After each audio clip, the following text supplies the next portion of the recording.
The British Transport Commission Class 41 A1A Warship by Kernow. Welcome to this video. Kernow have done it again with another black, red and white box arriving containing a stunning locomotive. And at a sale price too. Let's take a close look. But just before we do, here's a quick update on my last video and the South Eastern and Chatham Railway Terrier with the missing buffer. Did you spot it? Because I didn't until after the production was up.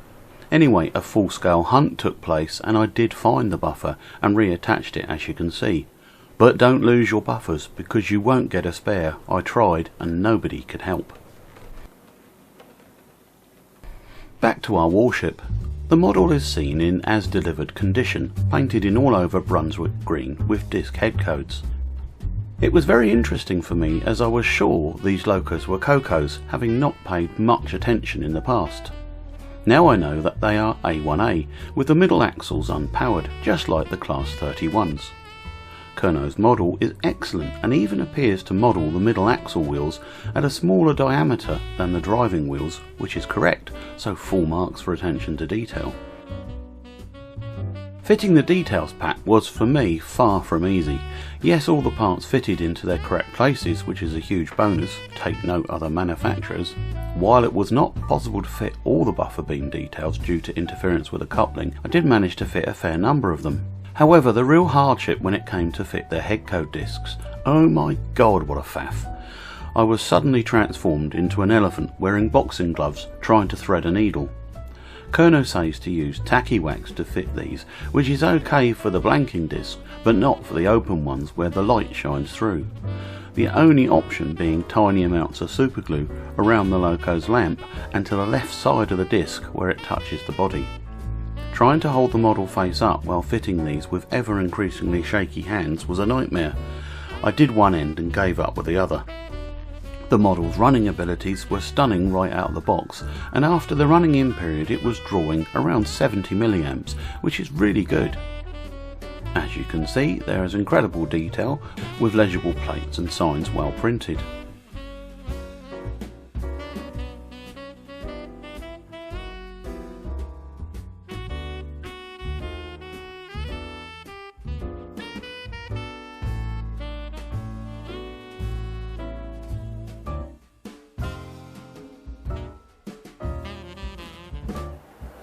D600 Class 41, built by the North British Locomotive Company in 1956. This was the British Transport Commission's first step to replace steam on the Western region.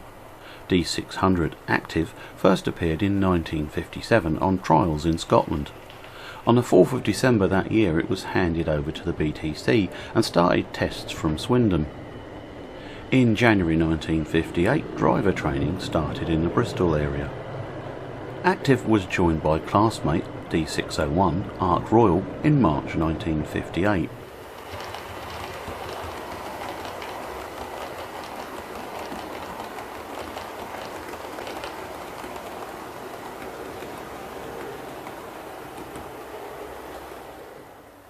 All five were in service by January 1959. These were the original warship class, so named because they carried the names of British naval ships. Availability was really good for the time at 71%.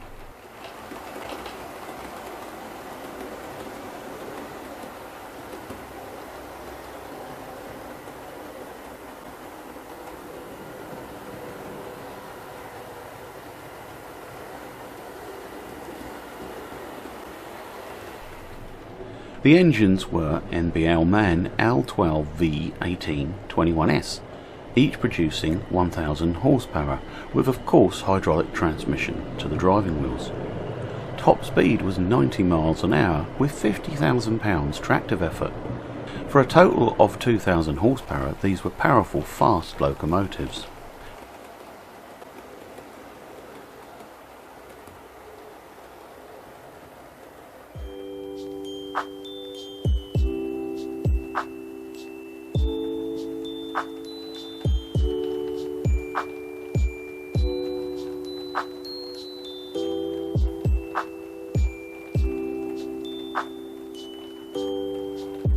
The engines worked between London, Paddington and Bristol, Plymouth and Penzance in the early 60s.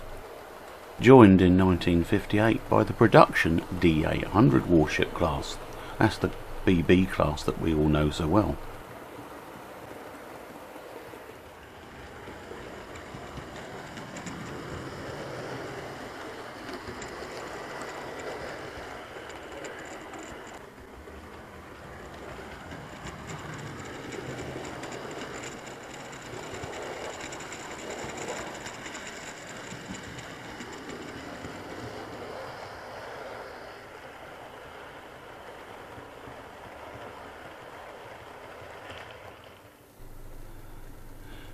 As is now well known, British Railways policy spelled the end for diesel hydraulic locomotives no matter how good they were, and so it was for this locomotive and its classmates, with all of them sent for scrap in December 1967.